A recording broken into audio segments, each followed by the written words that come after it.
Hello students, तो कैसे हैं आप लोग। लेक्चर नंबर 4 आ गया मैक्रो इकोनॉमिक्स का। चैप्टर नंबर 1 का ये लास्ट लेक्चर है, क्योंकि इसके बाद हम चैप्टर नंबर 2 शुरू करेंगे, जहां पर हम पढ़ने वाले कंजप्शन एक्सपेंडिचर क्या होता है, इन्वेस्टमेंट क्या होता है, साथ ही साथ डेप्रिसिएशन क्या है, इन सब चीजों के बारे में। ये है chapter introduction of macro economics, right. Last lecture ध्यान रखिएगा, बहुत ही इंपॉर्टेंट सीरीज है ये, आपको लगातार पूरा कोर्स मिलने वाला है, जहां पर हम सबसे पहले हम बात करेंगे consumption of expenditure, consumption expenditure.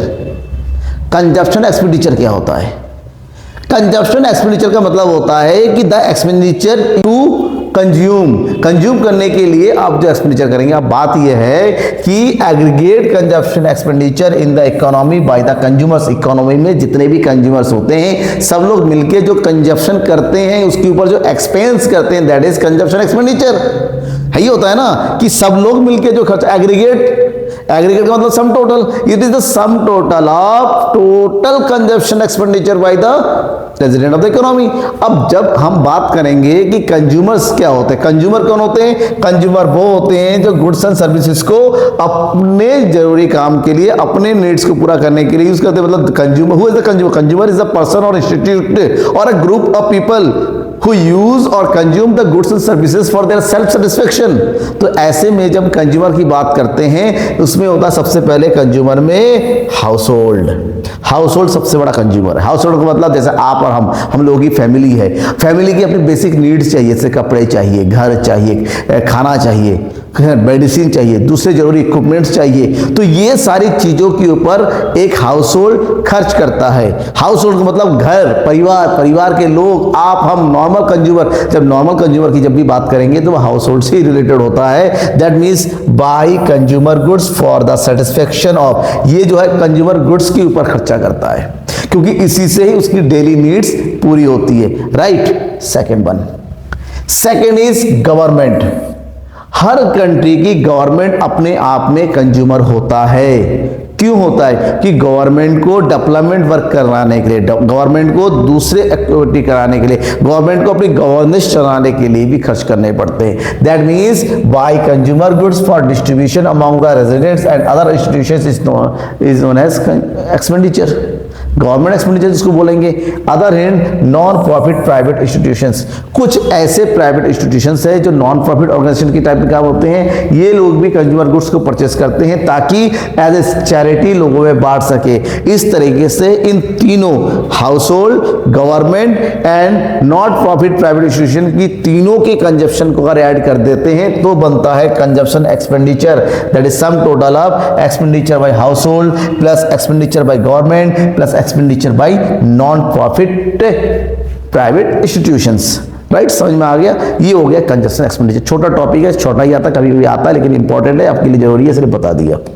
अब यहां पर बात करेंगे नेक्स्ट वन, इस पे ध्यान देना है। Investment, concept of investment. सबसे पहली बात तो ये है कि what do mean by investment. Investment is a type of expense, एक एक्सपेंस होता है, लेकिन यहां पर जो एक्सपेंस होता है, this expense increase capital goods, ये कैपिटल गुड्स को इंक्रीज करता है। फॉर एग्जांपल, मेरा कोचिंग था, छोटे लेवल पे था, कुछ नहीं था, अब मैंने बोर्ड ले लिया है, मैंने हर चीज लगा लिया है, तो ये मेरा एक्सपेंस हुआ, लेकिन इससे मेरे एसेट्स बढ़े, because this is my assets, इससे मैं फ्यूचरिस्टिक इनकम करूंगा। That means those expenses, this increase the capital stock is known as investment। ये देखिए, investment is the process of capital formation by addition of stock of capital. Capital के stock को बढ़ाने को ही हम इन्वेस्टमेंट बोलते हैं, जिसको फॉर्मूला होते हैं आई इक्वल टू डेल्टा की, जहां पर आई का मतलब होता है इन्वेस्टमेंट और के का मतलब होता है कैपिटल। ऐसा एक्सपेंस जो आपके कैपिटल स्टॉक को बढ़ा दे, ऐसा एक्सपेंडिचर जो आपके एसेट्स को बढ़ा दे, ऐसा एक्सपेंडिचर जो आपके फ्यूचर के होने वाले प्रॉफिट को इंक्रीज करे, दैट इज इन्वेस्टमेंट। अगर आपने अपना घर बना लिया, अब खुद रहने लगे, तो इन्वेस्टमेंट थोड़ी ना, वो तो एक्सपेंस है। आपने कार खरीद लिया, आपने घर पे रख दिया, एक्सपेंस है। लेकिन वही कार अगर आपने एज ए टैक्सी ऑपरेट कर रहे हैं तो आपका इन्वेस्टमेंट होगा, क्योंकि वो आपको कमा के देगा। एक घर बना के आपने रेंट पे दे दिया, वो आपका इन्वेस्टमेंट है, क्योंकि वो आपको कमा के देगा। तो ये सब आपके कैपिटल गुड्स होंगे। और कैपिटल गुड्स को बढ़ाने के लिए जो भी करेंगे, पहले आपकी एक मशीन थी, आप प्रोडक्शन कर रहे थे, आपकी प्रोडक्शन बढ़ रहा है, आपने एक और मशीन डाल दी, तो आपका एक्सपेंडिचर वो हुआ ना, वो होगा इन्वेस्टमेंट। तो इन्वेस्टमेंट की जब भी बात करते हैं कि change in stock is also known as capital formation. दुकान में जो सामान पड़ा हुआ है, सामान को बढ़ा देते हैं, तो सामान को बढ़ाने के लिए खर्च करना पड़ता है, वही आपका इन्वेस्टमेंट होगा। तो इस तरीके से अगर इन्वेस्टमेंट की बात करते हैं, there are two components of investment, that is fix investment and inventory investment. कुछ इन्वेस्टमेंट ऐसे होते हैं जो फिक्स एसेट्स पर किए जाते हैं, कुछ इन्वेस्टमेंट ऐसे होते हैं जो वेरिएबल स्टॉक पे किया जाता है। वेरिएबल स्टॉक मतलब रॉ मटेरियल पर किया जाता है, करना पड़ेगा ना, इसको स्टॉक बोलते हैं, तो करना पड़ेगा, तभी तो बिजनेस चलेगा। भाई कपड़े की दुकान है, आपने काउंटर बड़ा सा बना रखा है, आपने बड़े बड़े डॉल्स लगा रखे हैं, आपने A1 स्ट्रक्चर बना रखा है, लेकिन कपड़े ही नहीं तो क्या फायदा। तो कपड़े आपका वेरिएबल स्टॉक हो गया, इन्वेंट्री हो गया, आपके जो फर्नीचर वगैरह बना रखे वो आपका फिक्स इन्वेस्टमेंट हो गया। तो दोनों ही करने पड़ते हैं और दोनों को मिला के ही इन्वेस्टमेंट होता है। अब दोनों को एक बार समझिए। सबसे पहले फिक्स इन्वेस्टमेंट। फिक्स इन्वेस्टमेंट क्या होता है? इट्स रेफर्स टू इंक्रीज और addition the stock of fix assets of the production unit during an accounting year. एक अकाउंटिंग ईयर में अगर आपने अपने फिक्स कैपिटल को बढ़ाने के लिए एक्सपेंडिचर किया है, that is known as fix investment. जैसे सिग्निफिकेंस होता है fix investment raise production capacity, ये प्रोडक्शन कैपेसिटी को बढ़ाता है। Leads to higher level of output in the economic में हायर लेवल आउटपुट को बढ़ाने में हेल्प करता है। Leads to higher rate of economic growth, और ये इकोनॉमिक ग्रोथ को भी बढ़ाता है, क्योंकि फिक्स एसेट्स कैपेसिटी को बढ़ाएगा, कैपेसिटी प्रोडक्शन को बढ़ाएगा, प्रोडक्शन ग्रोथ करेगा। Right. Here, inventory investment. Inventory investment means it is refers to the change in investment stock during the year is called inventory investment. आपने अपने रॉ मटेरियल पर खर्चा कर दिया, आपने अपनी प्रोडक्शन लाइन पे खर्चा करा, that is inventory investment. And finished goods and semi finished goods and raw material, it is the component of inventory क्या होता है? जैसे आपने रॉ मटेरियल है आपके पास, अब आपके पास रॉ मटेरियल पड़ा है, कुछ रॉ मटेरियल आपने प्रोडक्शन प्रोसेस अपनी मशीन में डाल दिया, और मशीन के निकालने के बाद कुछ आप फाइनल हो चुका है, लेकिन वो बिकने अभी तो बिका नहीं है, गोडाउन में पड़ा हुआ है। तो ये 3 स्टेज में मटेरियल पड़ा होता है। सो इन्वेंट्री को भी 3 कंपोनेंट बांटा गया। वो अभी जो प्रोडक्शन के लिए रखा पड़ा हुआ कच्चा माल बोलते हैं, रॉ मटेरियल बढ़ता है, एक वो कुछ उसमें से उठा के मशीन में डाल दिया, प्रोसेस में चल रहा है, वहां पर भी काफी हद तक माल पड़ा रहता है, एक वो प्रोसेस होके तैयार है, पैकिंग वगैरह करके रखा हुआ, लेकिन गोडाउन में है, अभी बिकने के लिए नहीं गया है। तो ये तीनों चीजों को बढ़ाने के लिए, जैसे फॉर एग्जांपल होली दिवाली से पहले क्या होता है, कपड़े के जो मिल होते हैं वो कपड़ा बनाने लगते हैं,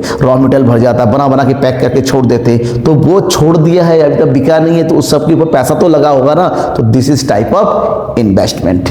ओके, अगर सिग्निफिकेंस की बात करते हैं, it insures unrepeated supply of input to the producer. ये इंश्योर करता है कि प्रोडक्शन करने के लिए हमें अब रुकना नहीं पड़ेगा। इंश्योर द इनफ स्टॉक, ये बताता है कि हमारे पास अब इनफ रॉ मटेरियल का स्टॉक है, मतलब जैसे भी डिमांड हो, डिमांड पूरा करने के लिए हम तैयार हैं।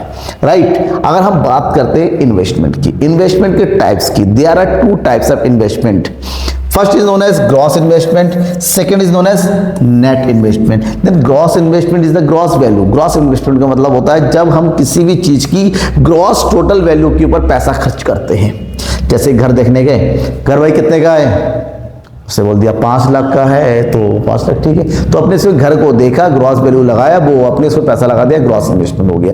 लेकिन जब उस ग्रॉस इन्वेस्टमेंट में से कुछ उसमें से देखेंगे, भाई ये खिड़की टूटी हुई है, इसके जो है फर्श बिगाड़ पड़ा हुआ है, कलर खराब है, शीशे टूटे हुए हैं, ग्रिल छूटा हुआ है, इसका मतलब क्या है, उसको खर्च करने में पैसा लगाना पड़ेगा। भैया वैल्यू कम करो, हमें ये सब ठीक कराना पड़ेगा। अगर आपने टूट फूट बेकार की चीजों को ग्रॉस में से माइनस कर दिया, तो जो बचेगा दैट इज नेट इन्वेस्टमेंट। इसका मतलब होता है ग्रॉस और नेट के बीच में जो फासला होता है वो होता है डेप्रिसिएशन का। डेप्रिसिएशन का मतलब जो किसी एसेट्स की वैल्यू को कम करता है वो वैल्यू होती है।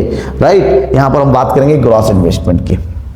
मीनिंग का होना भी जरूरी है, ठीक है। समझ लिया, तो लिखेंगे कैसे, the total addition to the existing stock of capital during a given time period is called, किसी भी हमारे पास स्टॉक और कैपिटल जो पहले से भी है उसको ऐड करना, उसको बढ़ाना, जो पहले से ही है उसी को बढ़ा देना, दैट इज ग्रॉस। अब ग्रॉस इन्वेस्टमेंट में fix investment and inventory investment दोनों की वैल्यू को जोड़ देते हैं और यहां पर ग्रॉस इन्वेस्टमेंट इक्वल टू होता है expenditure on fix assets and expenditure on inventory stock, दोनों का टोटल होता है।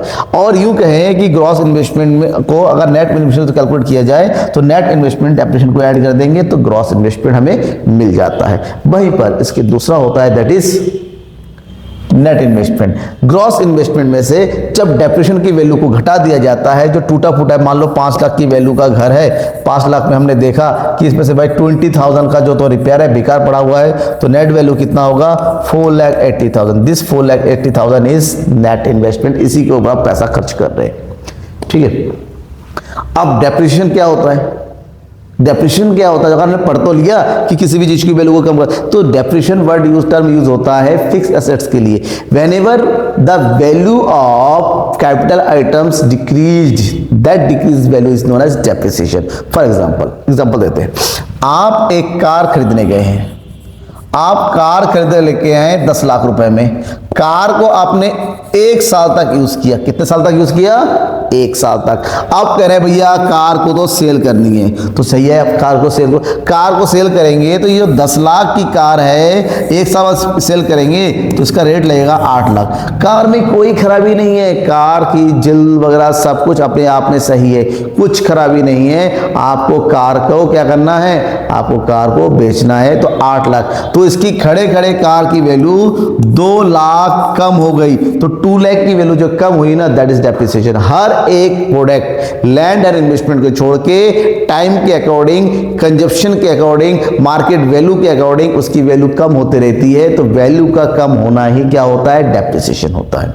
अब डेप्रिसिएशन के भी कॉजेज होते हैं, there are 3 causes, that is number 1 normal wear and tear, accidental damages and expected absence. सबसे पहले नॉर्मल, देखिए कोई भी चीज होती है ना, आप यूज करते रहेंगे, उसमें छोटी मोटी जो है टूट फूट रहेगा, कभी चाहिए, जैसे घर बना लिया, कभी शीशे टूट गए, कभी जो है खिड़कियां दीवारें गंदी हो गई, कभी रंग खराब हो गया, ये होता रहता है। किसी भी चीज का यूज करते करते छोटी मोटी दिक्कतें तो होंगी, that is normal wear and tear. Accidental, अचानक एक्सीडेंट हो सकता है, कार लेके चले, सामने से किसी ने ठोक दिया तो कार पूरा डैमेज हो गया, खराब हो गया, वैल्यू गर्म हो जाती है। अब दूसरा, जब ये दोनों नहीं होते हैं तब उस टाइम होता है कि किसी भी चीज की वैल्यू टाइम टू टाइम और मार्केट टू टेक्नोलॉजी में चेंज होता है, टाइम में चेंज होता है, तो ऑटोमेटिक उसकी वैल्यू घटती चली जाती है। 3 तरीके से वैल्यू कम होती है। ओके, समझ में आ गया। तो डेप्रिसिएशन को एक दूसरा नाम भी होता है, that is consumption of fix capital, of consumption of capital stock. अगर किसी भी चीज को यूज करते हैं तो उसी चीज की वैल्यू को कम होती है, that is known as depreciation. Okay, अब यहां पर जब हम सबको पता है कि फिक्स एसेट्स की वैल्यू कम होनी है, एक दिन वो 0 हो जाएगा, तो उस चीज से फ्यूचर से बचने के लिए हम क्या करते हैं, डेप्रिसिएशन रिजर्व फंड पहले से बना के रखते हैं, जो कि किसी भी चीज की वैल्यू जब 0 हो जाती है उसकी जगह पर रिप्लेस कर सकता है। So depreciation also known as replacement cost. तो depreciation reserve fund is a fund to replace the worn out fix asset, जो खराब हो गया है। आपने 10 लाख की एक मशीन खरीदी थी, 10 साल के बाद 10 इयर्स के बाद आप उसे देखा उसकी वैल्यू 0 है, मतलब 10 साल तक आपने क्या कर दिया, 10,000 रुपए का अमाउंट, सॉरी 1 लाख रुपए का अमाउंट जमा करते रहे, 10 साल के बाद 10 लाख रुपए आपके पास आ गए, 10 लाख रुपए से आपने नई मशीन ले ली, तो this is known as depreciation reserve fund, जो कि आपने फ्यूचर की हमें पता है कि मशीन खराब होनी है तो उस समय खरीदना पड़ेगा, तो पहले से रिजर्व बना के तैयार रखते हैं, वो डेप्रिसिएशन रिजर्व फंड होता है, राइट। नेक्स्ट है difference between depreciation and depreciation reserve fund. Difference बताना है। डेप्रिसिएशन क्या होता है, it is the loss of value of fix assets in use on account of normal wear and tier. जब किसी चीज को यूज करते हैं, वियर एंड टियर होता है तो वैल्यू को डिक्रीज करता है, वो डेप्रिसिएशन होता है। But it is the provision of fund create by producer to cope up with the depreciation losses. और जो डेप्रिसिएशन लॉस को बियर करने के लिए जो फंड बना के तैयार रखते हैं उसको डेप्रिसिएशन रिजर्व फंड के नाम से जानते हैं। Effect it leads to correct consumption of profit, ये हमेशा करंट कंजप्शन प्रॉफिट को कंज्यूम करता है, कम करता है। And this fund are use for the replacement of fix asset, और ये फंड जो है फिक्स एसेट को रिप्लेस करने में यूज किया जाता है। रीजन एक्सपेक्टेड और फोरसीन ऑब्सोलेसेंस, नॉर्मल वियर टेयर, कुछ भी हो सकता है, किसी भी रीजन से इसकी वैल्यू कम हो सकती है, जबकि हमें पता है obsolete outdated assets need to be, हमें ये इसका यूज, हमें पता है कोई चीज खराब हो गया है, मशीन काम में नहीं है, आउट ऑफ डेट हो गया, उसको रिप्लेस करने के लिए इसका यूज किया जाता है। राइट, समझ में आ गया आपको? तो आज मैंने क्या बता दिया आपको, मैंने आज बताया कंजप्शन एक्सपेंडिचर के बारे में, इन्वेस्टमेंट के बारे में, और साथ ही साथ डेप्रिसिएशन के बारे में। बहुत ही इंपॉर्टेंट टॉपिक रहा। तो कैसा लगा कमेंट बॉक्स में कमेंट करके जरूर बताइएगा कि आपकी फीडबैक की बहुत ज्यादा जरूरत है। ओके, राइट, समझ में आ गया। Thank you and bye.